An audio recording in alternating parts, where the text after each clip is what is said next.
Get ready to hear the truth about America on a show that's not immune to the facts with your host, Dan Bongino.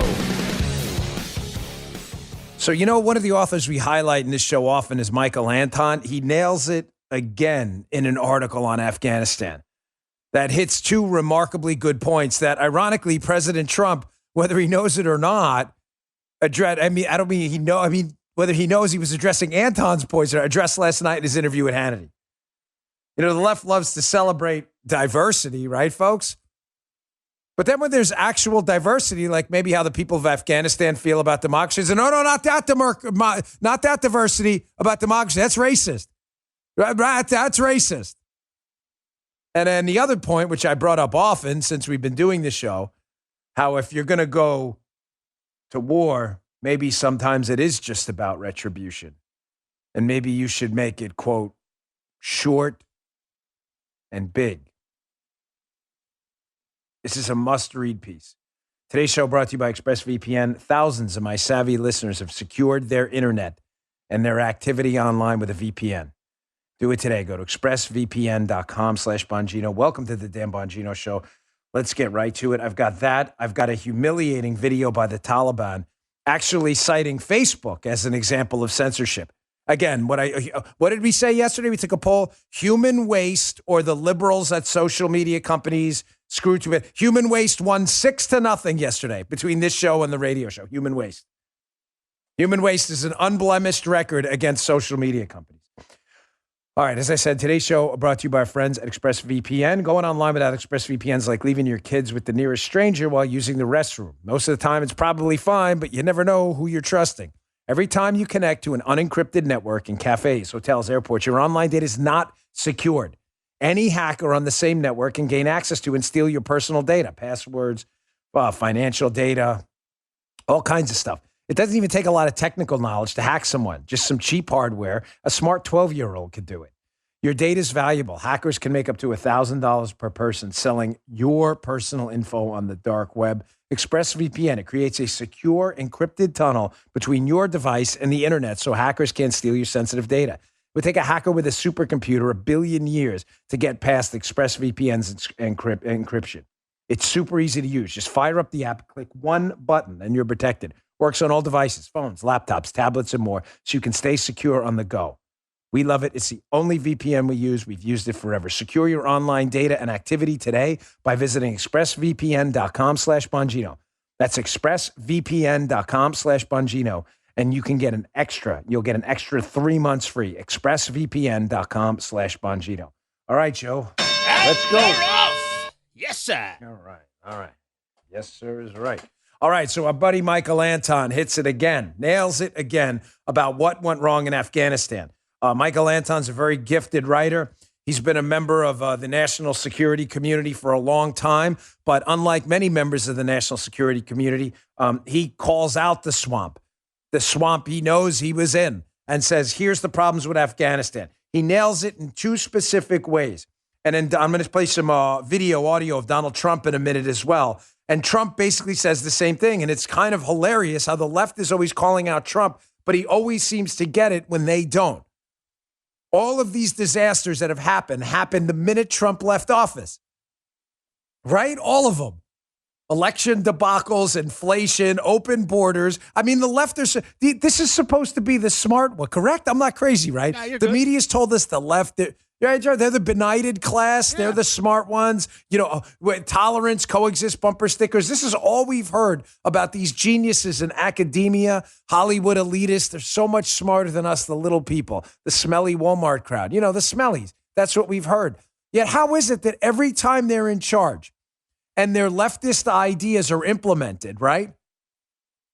When you get a Jimmy Carter, when you get a Michael Dukakis, whether it's in Massachusetts or elsewhere, how is it every time you implement their ideas, Joe Biden or Barack Obama, things collapse? How is that? Anton nails it in this piece. Please read this. It'll be in my newsletter today, Bongino.com/newsletter. I'll have them put it up at BonginoReport.com as well. Afghanistan, doomed from the start. American Mind, Michael Anton.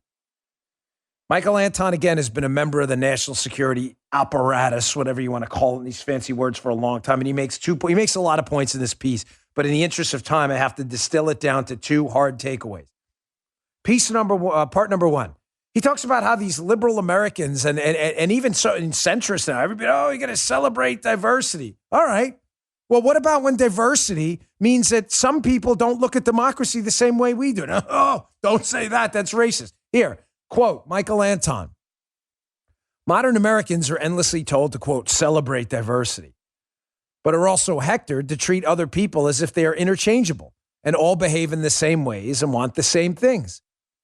This bedrock assumption of woke America is the ultimate shoal on which the Afghan war foundered.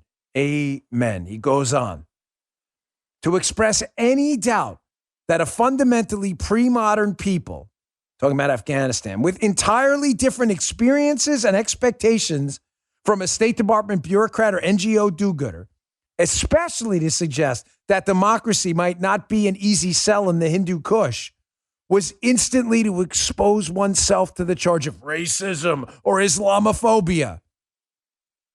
The few who dared quickly learned not to. The rest did not dare, or else were true believers from the get-go. Anton talks about in the piece how he was in these national security meetings with the Bush administration and how these people, if you dared bring up the fact that, you guys talk about diversity and different cultures and all these, maybe the culture's not ready for democracy. You can't say that. That's racist. No, we can say it, and we will. I'm not suggesting that we should stereotype every single Afghan civilian and say none of them wanted democracy ever, but it's clear, based on the history of the region, that our efforts to impart democracy on a culture that had no previous structure, leading them to believe that that would be somehow beneficial or a path to prosperity, no one ever looked around and said, are they ready for this? And if they're not, why are we making them ready for what they're not ready for? Did anybody ask that question? I'm sorry, I'm having a lot of disagreements with a lot of people, even on my own side, which is fine. I respect them all, but some people believe we still should have stayed there in Afghanistan. And I can't get into why. So Dan Crenshaw has an op-ed in the Wall Street Journal today talking about how we haven't had a casualty or, lost a soldier or military personnel in Afghanistan for a long time. Thank God. But does that mean then we should be there forever? What, until we get some? I don't understand. Until we get some? What are you trying? I don't understand what you're trying to say. I respect the man's military service. I really do. And he's entitled to an opinion. But why were we trying to impart a system of democracy which took centuries to brew and develop on a culture that, at least at large, was not ready for it because it wasn't being demanded by overwhelming portions of the population? Why were we trying to do that? And why, again, is it somehow racist to claim otherwise? I thought we were talking about cultural diversity. Folks, please, do not be cowed from talking about, sorry, I just wanted to reset that, from these very serious topics. It is your sons and daughters that were being sent over there. Your sons and daughters. The way we left, again, was a disgrace and a humiliating disaster. Forfeiting Bagram Air Base will go down as probably one of the worst tactical military decisions made by a commander-in-chief in the history of the United States, and I am not kidding. But it's just odd how the left, all they want to talk about is diversity, and then when you get diverse ideas, keep in mind, I'm not saying good or bad. I'm just saying diverse, meaning different, and maybe some countries aren't ready for democracy. The left says that's racist to suggest that. Yeah, you can kiss my caboose. It's time to have real conversations right now. Because people die when you do stupid stuff. And you do a lot of stupid stuff on the left. Anton brings up another great point. I want to play this video coming up of Trump, who echoes these same sentiments. What were we doing there? Were they ready for this? And maybe sometimes, retribution is a reason to fight. Does every war have to result in a functioning democracy? Or is every war done to teach them a lesson not to attack us again? Here, from the Anton piece, this is the most powerful part of the piece, IMHO, in my humble opinion. He cites Machiavelli. He says the Romans, Machiavelli says, quote, made their wars short and big. We Americans have taken to making our wars small and long. We inflict pinprick strikes over decades rather than getting the whole thing over within a matter of days or weeks. A better strategy right after 9/11 would have been to do what we did, but finish the job at Tora Bora and then leave immediately with a note on the fridge saying, if you do anything like that again, we'll be back quickly with overwhelming force, and we'll leave just as quickly. And we will do this as many times as you make us. I had an analogy for this I used to use a while ago about a friend of mine and a UFC fighter and how these two different approaches can work. I'm not going to use it again now. It's not the appropriate time. But it is the appropriate time for this. Folks, it is time to fight on their terms, not ours. We are a good, decent people. The Taliban are not. And good, decent people don't want to impart and inflict pain on others. We don't. I get that. That's what makes part of it, which makes us great. But it's also a bit of a weakness in combat because their terms, they don't understand that. They just sense it as weakness. If we aren't willing to impart on them real pain and real destruction and inflict legitimate material losses that they think about for generations, they're not going to be taught a lesson. There is nothing wrong with fighting a war for retribution or revenge. Not everything has to result in the creation of an empire with higher moral values and that turns into and evolves into a constitutional republic. Sometimes you just fight to kill the enemy. I agree with Anton's assessment, citing Machiavelli. We should have leveled that place. And yes, a lot of people would have died, potentially some innocents. But what's the solution? To turn the country back over to the Taliban after a 20-year experiment in blood and treasure where innocents die anyway? There's no easy answers here, folks. We're not weighing answers between good and bad. Here's the good one, here's the bad one. That's not what this is. This is a bad answer and a worse answer. Make your wars short. Make them big. Sometimes retribution is the answer. Sometimes overwhelming pain on our enemies is the answer. This is their terms. This is all they understand. I used the example yesterday on the radio show. I never forgot this. I didn't get to say it on the podcast, but it's important now. When I was over in a country that has a history of terrorism, domestic strife, it was a hot zone. It wasn't a war zone, but it was definitely a hot zone.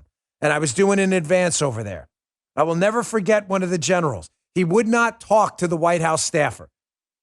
I was the lead advance, and the White House sends a lead advance staffer. The staffer is in charge, not of the security, but of the trip. The White House staffer says what happens, where the president goes, everything. We have very little say unless it's a security situation. I don't know if you know that.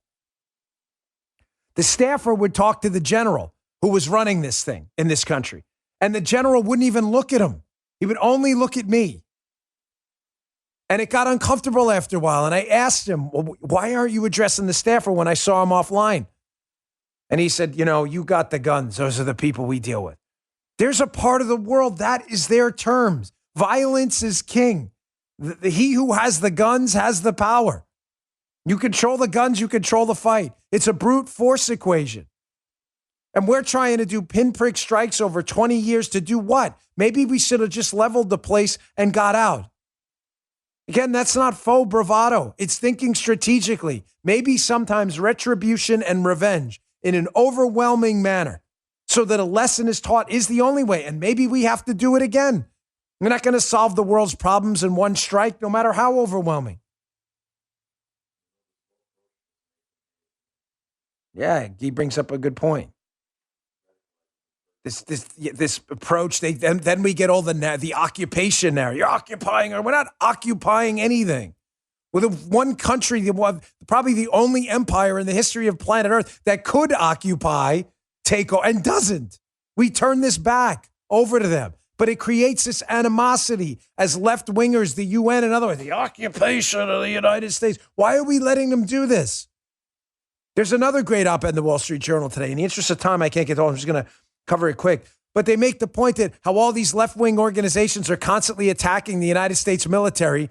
And now the same left-wing organizations in Afghanistan are begging the U.S. military to come back in and impose order.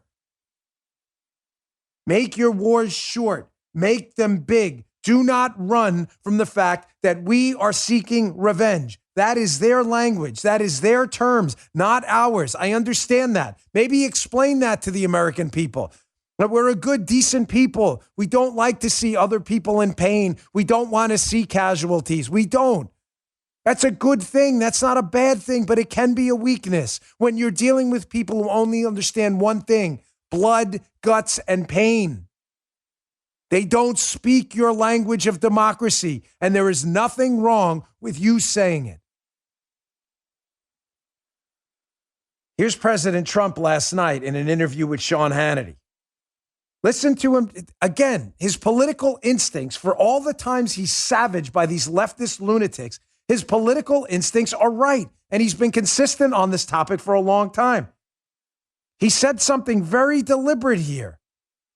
He has seemingly better political instincts than these academic think tanks who've been studying war for hundreds of years and give us bad advice all the time.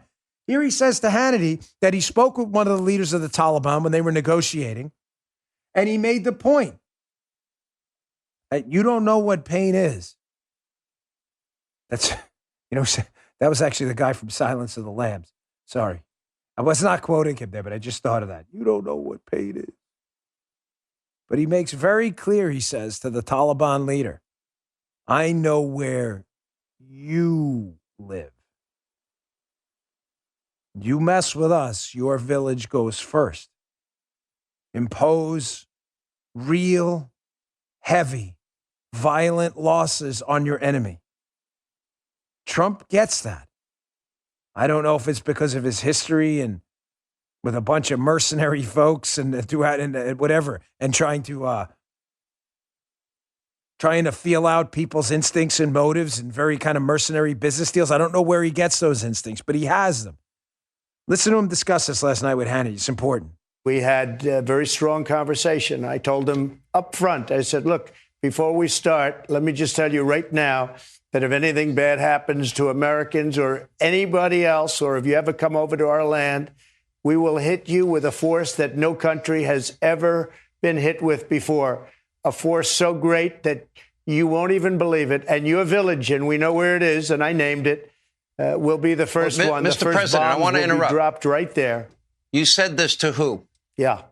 Who did you said to who? To Mullah Baradar, who is probably the top person. Now, nobody really knows who the top person is, but I would say that's probably the top person. And it seems to be that's the way it's rolling right now. But I had a very strong conversation. I also had a good conversation with him. We talked for a while after that. That was the primary point I was making, and he understood it. And I asked him, do you understand? He said, yes, I do understand. You see how his instincts there are absolutely correct?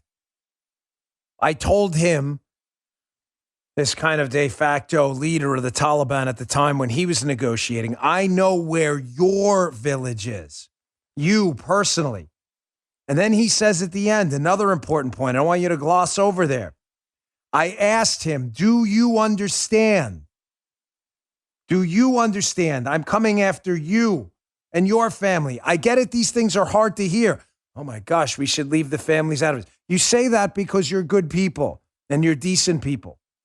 You shouldn't be in any way embarrassed about that. But these aren't their terms. They only understand pain. And what better way to impart pain and teach these guys not to impart pain on others, but to impart pain on them that they won't forget. Trump is very specific. I will destroy your village. I know where it is. And do you understand what I'm saying? And the left laughs at him all the time as they lord over the destruction of Afghanistan Wait till I play this video for you at the end of this girls at the airport. They lord over this horror. I got another piece of video from Trump in a second on that second point that Michael Anton makes about making wars short but big. He even uses the same word. We should have done a big strike. I want you to listen in a second when I play it. Let me get to my second sponsor here. This is going to be a heavy show, but this is all important. I appreciate your patience. Sponsors keep the show free and they want to talk to you, so thank you. Hey, according to Forbes, gyms, nail salons, hotels, mom and pop stores, and are all set to go on an epic hiring spree in the coming months to meet the pent-up demand for all these services. Listen, I'm especially excited to get back out, go to restaurants, enjoy Florida luckily has been open for a while, but people want to get out. They want to go back. People want to travel. I like to travel. Matter of fact, we'll be taking a day off soon. I'll tell you about it. All these businesses reopening means that millions of jobs have to be filled. So where do these businesses turn to fill these roles? Well, ZipRecruiter. And right now you can try it for free at ZipRecruiter.com/Bongino. When you post the job on ZipRecruiter, they send your job to over 100 top job sites. They give you access to their network of millions of job seekers. ZipRecruiter is the best way to do it. They'll match their matching technology scans resumes, and they find quality candidates for your open jobs and roles, and they proactively send them to you. You can easily review and recommend candidates, invite your top choices to apply for a job. It encourages them to apply faster. ZipRecruiter's technology is so effective that 4 out of 5 employers who post on ZipRecruiter get a quality candidate within the first day. Right now, you can try ZipRecruiter for free. Highly recommend it at this exclusive web address, ZipRecruiter.com/Bongino. That's ZipRecruiter.com/Bongino, Bongino. Go to ZipRecruiter.com/Bongino. Use ZipRecruiter. It's the smartest way to hire. Check them out. Thanks, ZipRecruiter. So getting back to this. Again, Donald Trump part 2 last night on Sean Hannity's show. Talking about what Michael Anton said, that the bringing of violence to your enemy is a very serious decision to make, but when it's done, it should be done short and it should be done big. Remember Fox Connor's rules of war. I can't emphasize to you, I don't mean to oversimplify them, but Fox Connor's rules of war, look it up. Don't ever forget them. Never go to war alone. Never go to war for long. And never go to war unless you absolutely have to. Those 3 golden rules are inviolable. Inviolable. Here's Donald Trump talking again about the next. Listen to him at the end of this when he talks about how we should have engaged in a big strike and we shouldn't have been there forever. Check this out. We took this horrible place. I mean, a place that just we shouldn't have been involved. It was a horrible decision going into the Middle East. And I know the Bush family will not be happy, but I believe it was the worst decision in the history of our country when we decided to go into the Middle East. It's turned out to be quicksand. We've destroyed the Middle East. Do you think it's better now than it was 20, 21 years ago? It's much worse. It was a horrible decision, cost us trillions of dollars. And if you look at both sides, because I like to look at both sides, millions and millions of lives. And it's no different than it was. It's much worse because you have to rebuild it. It's been blown to pieces. The worst decision ever made was you could do a strike as retribution, and it could be a big strike as retribution for the World Trade Center, et cetera. But to get stuck in there was like quicksand. So we did a terrible thing. But think of what's happening now. It's amazing. Again, for all of the negative, he tweets all of the relentless, brutal, savage attacks on Trump. His instincts are absolutely spot on. He's been consistent in this. Retribution. I'm not kidding. When I put that clip together, I forgot he even said that. I was more focused on the big strike portion at the end. Big strike and get out from Anton's piece. Candidly, when I said retribution in the beginning, that sometimes revenge and retribution is a strategy, I totally forgot he said that in that piece. I cut it for a different reason. I pick a lot of my own sound and Joe and Guy process it. But I don't even remember that in there. I was focused on the end. Folks, I get it to the, media matters buffoons and the liberal bloggers like them or whatever, they're probably listening. Oh my gosh, they're always kissing Trump's butt or whatever. Whatever. But you do what you do. You. I'm sure that's immediately how you'll discount this, and yet you won't process a minute of what the man actually said, and how again his instincts on the situation were correct. It'll go right over your head because you're so obsessed with the orange man, bad conspiracy theorists. I get it.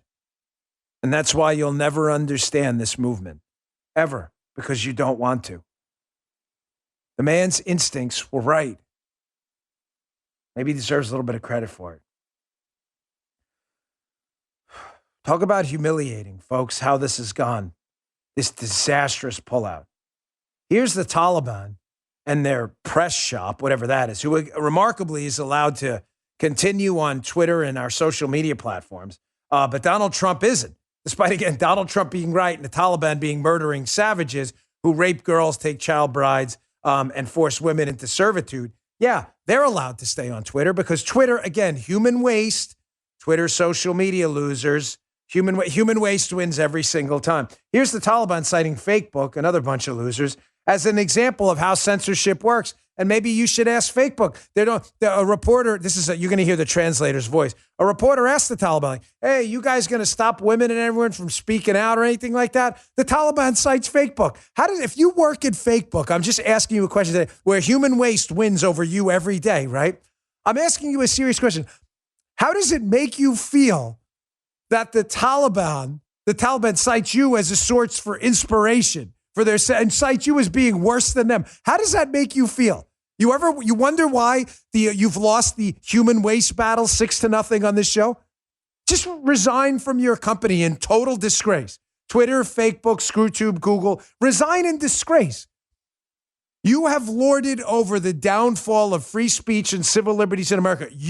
I know that's hard to take because you're such epic pieces of human feces. I know that. But you can redeem yourself. Do the walk of shame, put your head down outside of the headquarters buildings, resign your job, and get away and walk away and commit to defending civil liberties and open speech for everyone for the rest of your life. You won't do that because you are epic level frauds. Here's the Taliban citing you folks at Facebook as a great example. Check this out. This question should be asked to those people who are claiming to be promoters of freedom of speech, who do not allow publication of all information. I can ask Facebook company. This question should be asked to them. That just happened. That really happened. How does that make you feel? Are you even remotely concerned? Facebook, ScrewTube, Google, and the losers at Twitter. How does that make you feel? That murderous savages cite you guys as an example.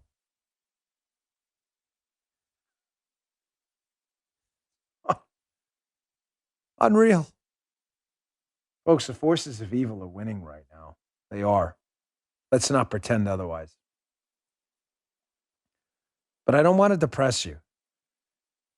He brought up something interesting yesterday, a quote from Aeneas. Aeneas, who said, an enemy isn't vanquished until he considers himself so. No matter how bad things get, the forces of liberty and freedom, you're not vanquished or defeated until you consider yourself so. And I ask you this, do you consider yourself defeated? Because I don't. I don't, and I won't. I'm not ready to give up. I'm not ever ready to give up. You've been given one life. You're going to have your resume for freedom or liberty. You're going to have to present at the pearly gates one day. I want mine full, even if we lose in the end. I'm not giving up anything. And I certainly don't consider myself vanquished. All right, I want to just switch gear. I'm going to get back to Afghanistan in a little bit, but there's other things I want to talk about. I want to switch gears. There's video out of Australia. I can't independently confirm it, but it's been making the rounds. So I'm going to put it out there. I'm going to use my judgment here. The video out of Australia, it's long. I cut about the most troubling 40 seconds because some of you listen exclusively on audio too.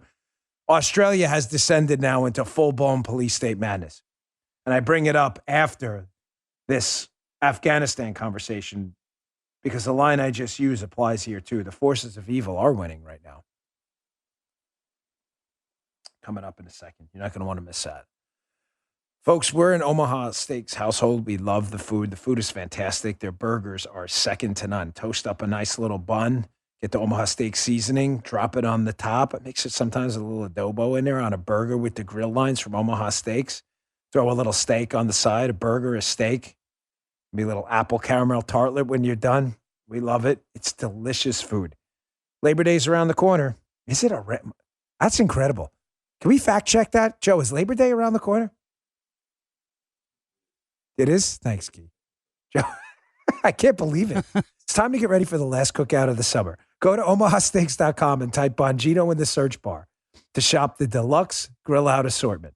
It includes over 30 entrees like the bacon wrapped filet mignons, filet mignon burgers, boneless pork chops, gourmet jumbo franks, sides, desserts, and more. Plus, you'll save over 50% and you'll get 12 free burgers. They're basically a steak between buns.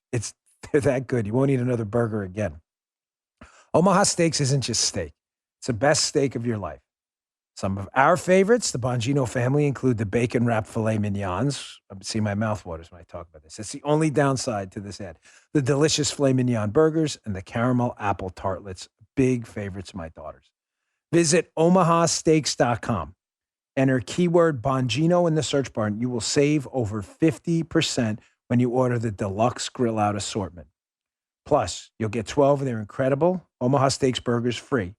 And enjoy the last cookout of the summer. Don't wait. That's omahasteaks.com. Enter keyword Bongino. It's a great deal. Don't let it go by. omahasteaks.com. Enter keyword Bongino, Bongino. Thanks, Omaha Steaks. What's that? I know. I told you. It's the only thing. You said the same thing. I get hungry then. That's the only downside to that, especially when it's like 10 o'clock or so. Right? Joe always hears it. I'm always like, hold on, I got to take a break. Mouth starts watering. Drill bucket. All right. So the forces of evil, right? They are winning. They are winning right now. And I don't consider myself vanquished, and you should neither. It's all we've got. You know, once they impart that prison of the mind on you that we referenced in C.S. Lewis's quote yesterday at the end of the show, then it's over. Just quick. I'm sorry. I don't mean to get off topic here, but one of my favorite books, it's on my reading list when we get it together, is Man's Search for Meaning by Viktor Frankl. It's his story of the Nazi concentration camps being moved around and his story of being inside them. And the book is obviously titled Man's Search for Meaning. And one of the central tenets of the book and the takeaways is that no matter how harsh and brutal the conditions are, you won't like it, but you can get used to it. He talks about all the things they did to them, shoes with no soles or laces while working in the freezing cold weather and in rags, sleeping on wooden planks with 6 and 7, other Jews who were put in these concentration camps, watching the death of your friends right in front of you, the torture, the beatings, how men would kill themselves, and they would call run into the wire. They would deliberately run into the electric fence. And he says there was always that moment. Frankl talks about in the book, such an amazing piece of work, how he said there was that moment when you saw they lost hope. And he said once they lost hope, there was no saving them, ever. You couldn't get them off the plank to work. It didn't matter what you beat them with, what you did. It was over. They would rather be dead. They knew it, and it was over. The eyes, everything. They just lost hope. And he said the one thing that gets them through all this, the people that survived, was a little sliver of hope. Hope they'd see their wives again, their kids again. He mentions, I think at one point, looking out of a train as he was being transported from one concentration camp to the next and seeing a village of people who were free and thinking that could be him again. That no matter how bad it gets, if you still have hope, you still have something. Amazing book. Well, I have hope that we can fix a lot of this stuff. But we can't fix it unless we recognize what's going on. Here's video out of Australia. I want you to listen to it if you're listening simply on audio. This is outside of a store in Australia where a couple of young girls don't have masks on. So the police up there, who I don't know what they're thinking. You know, I was a police officer myself. I've been very supportive of the blue, but I mean, this is third world stuff. The police show up to arrest them and then proceed to pepper spray a 12-year-old girl who doesn't have the mask on. This goes on, by the way, for about 2 minutes or so. It's a disturbing video. If you're watching on my Rumble account, and if you're listening, it's just as disturbing.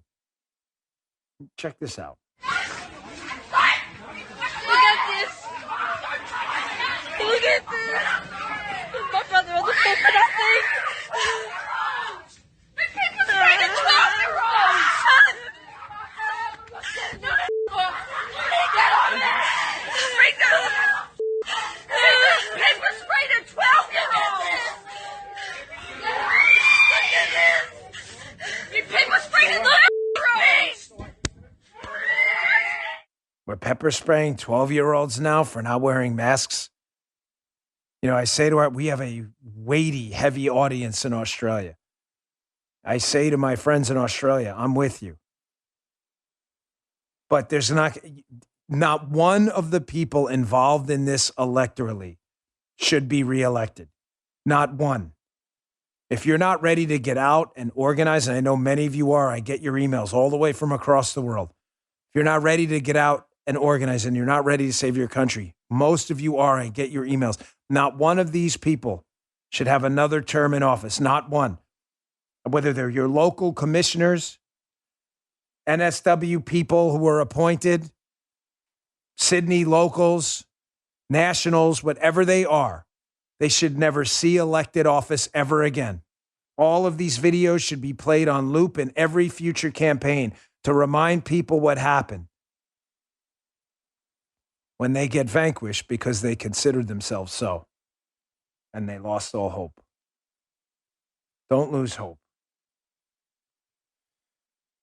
We have a bunch of unserious, evil people in charge right now, folks. It's the biggest crisis of our time, the crisis in leadership. Whether it's Australia, New Zealand, which I'll talk about New Zealand in a second too, back to that area of the world. New Zealand decided it'd be a good idea to close the country down for one COVID case. Again, we've hired imbeciles, but they're evil imbeciles, which is even worse. But there's an article in Red State for 3 days now I've been trying to get to, but we've been so busy with the total disaster unfolding in Afghanistan. We have entirely unserious people, evil people in charge right now who are looking to fabricate and create out of a Play-Doh political narratives rather than dealing with the crisis in front of us. Back to COVID for a second. Red State, the great Bonchi. Media's COVID narrative crumbles under the weight of the latest data. Well, what's the media's narrative? Because it's always about a narrative. The media hates Republicans. They're not interested in the truth. They're not interested in helping you get to the truth. They're not interested in exposing fascist, totalitarian, evil tactics. That's not what they're interested in. The media and sadly, large swaths of corporate America, I'll get to that in a minute too, are not interested in any of that. They are interested simply in targeting conservatism and advancing socialism and liberalism. So their narrative with the COVID and the Delta variant was what? Let's pick 2 Republican governors we hate. Let's see. Oh, Abbott and DeSantis. And let's blame the Delta variant on them. Do you have any evidence they had anything to do with this? No, none at all, but let's just do it. Now, if you're down in Florida, I'll get to the piece in a second, what they say. If you're down in Florida and you live down here like I do, you would know that a lot of infectious diseases, especially with coronavirus, given last year, tend to trend the opposite way they do up in the north. Think about that. Why is that? Think it through for a second. Sometimes a question is better than an assertion. Why would a respiratory infectious virus spread seasonally in a different season in Florida than it would up in the Northeast? Well, where do respiratory viruses fester best?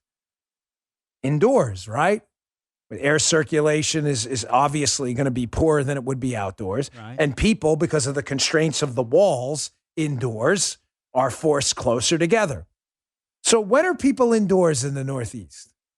Joe, pop quiz for you. Yes. You're up in the Northeast. Yep. Maryland has very cold winters. Yep. I know, I live there.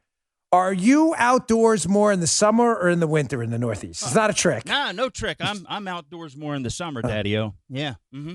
Oh, okay. Thank you. All right, Joe. Yeah. Very good. Joe answers correctly. Genius, of course. Joe always gets it right. And if we don't, we cut it out, recut it later. But Joe is very smart. I'm messing with you. I'm just messing You're with not poor lying, Joe. no. I'm kidding.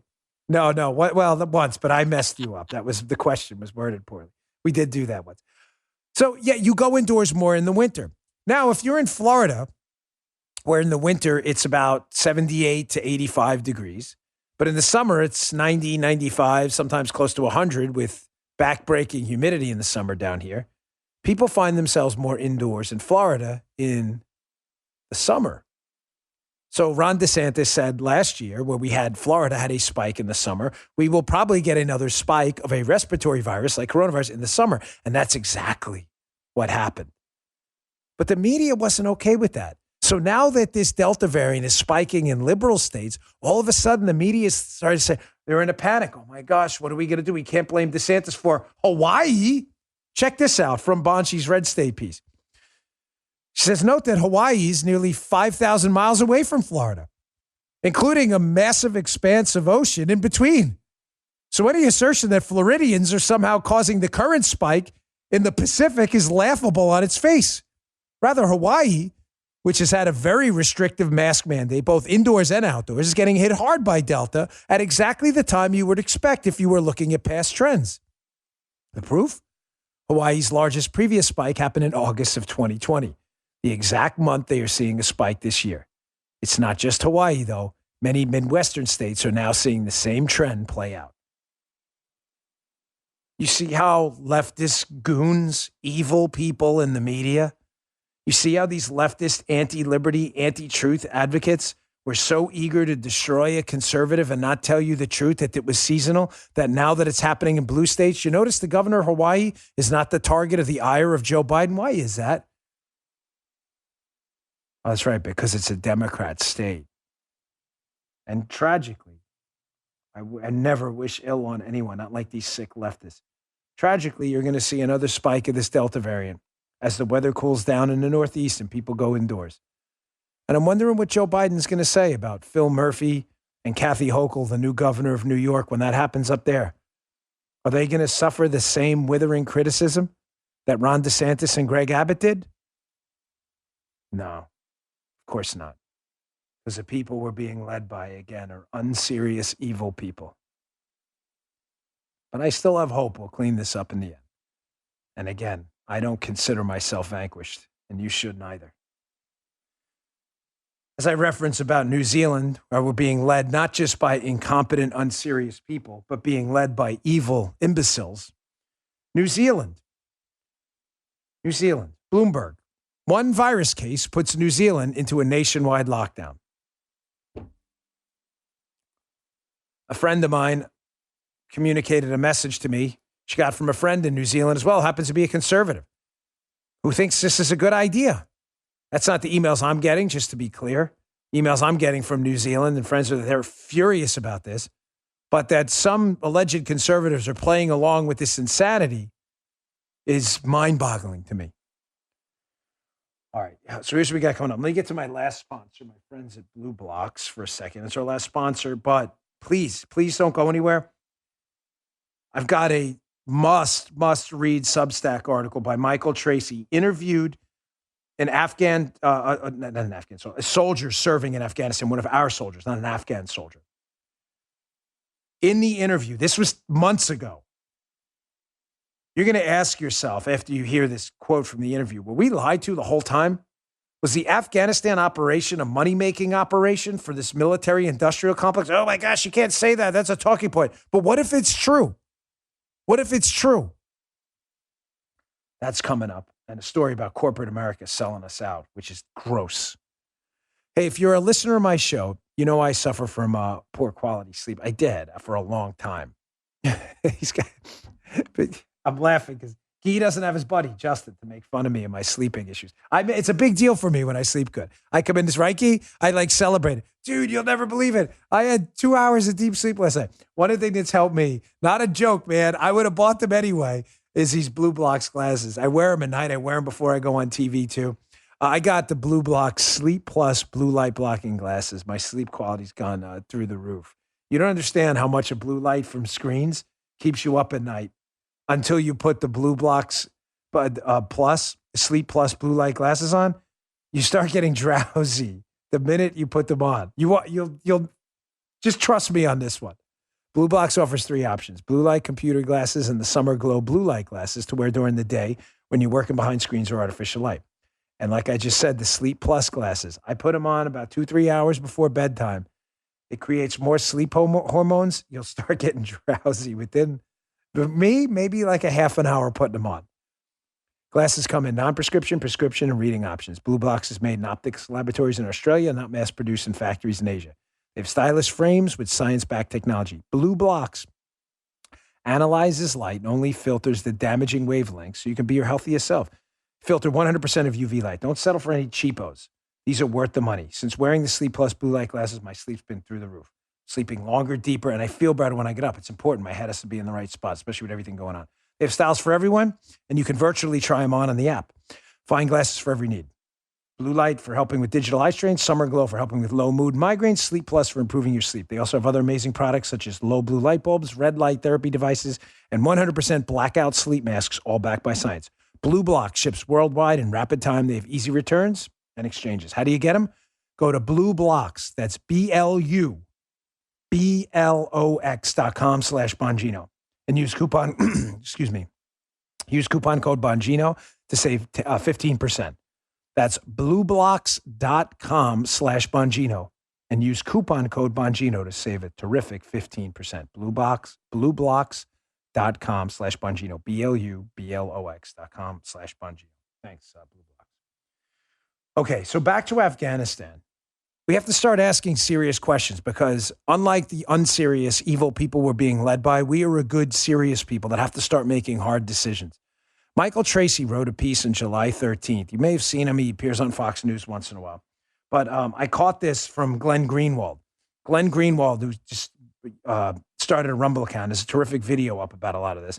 And in Tracy's interview, this Afghanistan veteran reflects on, he has some insider experience on the withdrawal of U.S. forces, and he says, quote, to Tracy, "It was a big money funneling operation." The piece is fascinating. It's in my newsletter today, Bongino.com/newsletter.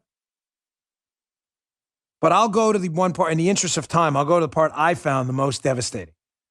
How it appears that a bunch of people were making money with military equipment in Afghanistan. We didn't even know where it was going. Here, this is from the Afghanistan veteran who was in on these meetings. He's talking about how they were supposed to provide Humvees to the Afghan military. He says, "I wasn't going down and surveilling where a damaged Humvee went, but we'd send a convoy of Humvees down to Lashkar Gah, and only 2 of them made it there intact. And then nobody would follow up on what happened to the rest of the Humvees. And so I'm speculating that these are winding up in somebody else's hands where they're not supposed to be. That seemed apparent to me and to pretty much everyone else I work with." Who else's hands? He goes on. "The overwhelming impression I got, it didn't occur to me that we were purposefully delivering this equipment into the hands of Al-Qaeda or whatever, but the sense that I got was, oh, well, the purpose of us being here is to justify pouring mountains of cash into the pockets of contractors and the manufacturers of this equipment. The incentive structure was lose S word, because then it'll have to be replaced and we'll have to send more out there."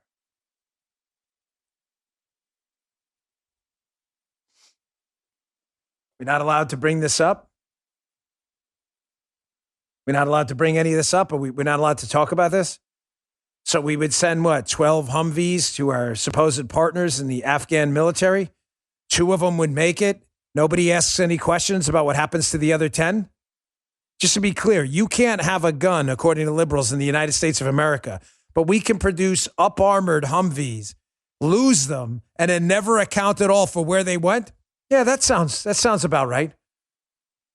You know, I'd love your feedback. I'm thinking about on my Fox show this weekend, Unfiltered, right? I'm very seriously thinking about a monologue based on a question I asked during yesterday's radio show.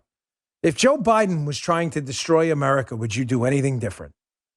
I'd love your feedback on that. I think that needs to be, it might be harsh, might not be the kind of thing you want to hear Saturday night at 10 o'clock, but it may need to be said. If you were going to try to destroy America, what would you do different than what Joe Biden's doing? Listen, I can't, again, verify this 100%, but I was sent this morning from someone who claims bona fides from the region. It's had to train Black Hawk helicopter pilots who said that this message went out from the Taliban, and it was sent to him. This is the translation, however accurate the translation is. Again, I don't write Arabic or speak Arabic, so I couldn't tell you. But remember I said yesterday, we have this fleet of Black Hawks has been taken by the Taliban.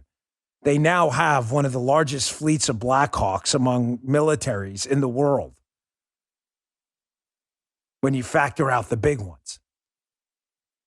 And a couple people wrote back and said, well, they're not going to have the pilots. Oh, they'll find the pilots.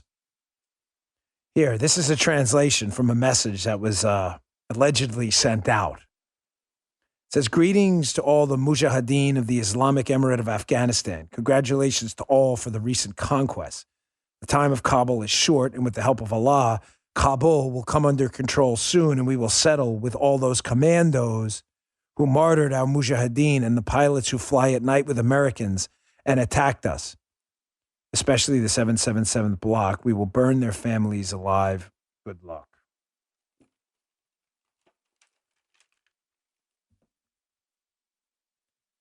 Glad Biden did the responsible thing and pulled out responsibly. What a joke. What an embarrassment. Now, we're not just led by evil, unserious political idiots. We also have unserious people in corporate America who are selling the country out day by day. They sell the country out all the time. We've been sold out by large swaths of corporate America. I want you to just pay very close attention to these headlines here, and you can form your own conclusions. Here's an article I saw pop this morning on the Financial Times. You know BlackRock? Well, BlackRock is this investment firm, this investment asset manager. BlackRock calls for investors to lift their allocations to Chinese markets. It says that the second largest market, China, is no longer an emerging nation. Steve Johnson, Financial Times, August 17, 2021.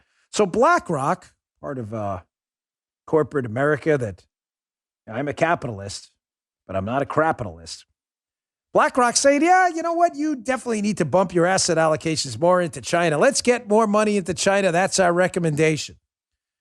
Which is strange because BlackRock on their own website, June 22nd, 2020, put out this: our actions to advance racial equity and inclusion. Big social justice stuff. Sent out a memo to all their employees with an update on their plans to promote racial equity and inclusion.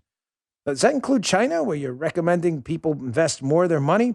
Because that's weird. I saw this story, too, in the BBC, and you can see it pretty much anywhere, that China's the same country that, quote, their goal is to destroy everyone, as Muslim Uyghurs and their camp detainees allege systematic rape of their women by the Chinese Communist Party. Very inclusive. Yeah, Guy makes very, very inclusive. Corporate America. Always our friends. Always our buddies, right? If there's a right side of right and a wrong side of right, they're on the wrong side of right just about every time. A lot of these large corporations who incredibly will sell their souls to the devil for $1 in China, will sell their souls to the anti-American, pro-Chinese Communist Party left to destroy this country, will tell people to invest more in China, claim they're for racial inclusion while supporting a country that systematically rapes Muslim Uyghur women and puts the rest of them in concentration camps to men. Sounds fair. All right, a couple other quick stories before we go for today, but important ones. Is this a harbinger for what's coming in the election in 2022? Gosh, I hope so. Breitbart story being my newsletter today. Connecticut, the Republican Party flips a state Senate seat in a district Joe Biden won by 25 points. Folks, I think the Democrats are in a lot of trouble. I get your frustrations. I've heard them. Believe me, I hear them every day. 2020 was a mess. It was a mess. And there are still things to come out about 2020. There are questions that have not been answered. There will be. But you can't ignore what's ahead. You're not vanquished until you consider yourself so. This could bode very, very poorly for the Democrats in 2022. Listen, I'm going to leave you with a tough tough video today, and I had to think this through. I wasn't sure I wanted to play this today, but I'm going to play it. My judgment's 50-50, and when it's 50-50, I say do it, don't do it, and I'm struggling with it. I think that it's best to show it to you and let you decide and email me back later. This is some video taken at Karzai Airport outside of a young Afghani girl. It's not very long. It's only about 15 seconds or less. Begging a U.S. soldier to let her in because the Taliban are coming. You know, and I ask the left again and all the others out there who aren't for big strikes and hate our military and everything like that and want to engage in humanitarian missions rather than engaging in retribution attacks and teaching these people a lesson. Is this what you wanted? Because this is your guy that did this. It's a little disturbing, folks, but again, I when I'm 50-50 on it, I play it and I'll let you decide. Take a look.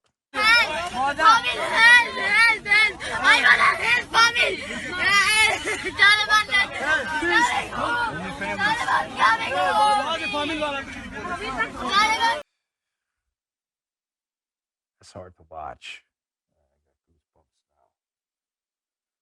But better you see it than don't. And I'll leave you with this thought. There's more of those videos coming, and they're going to be worse. It's time to fight these people on their own terms. And the only terms they understand are violence and pain. That's it. There's no easy way out of this. Anyone giving you an easy answer is a buffoon and should be ignored immediately. Thanks for tuning in, folks. I really appreciate it. I'll see you all tomorrow. You just heard The Dan Bongino Show.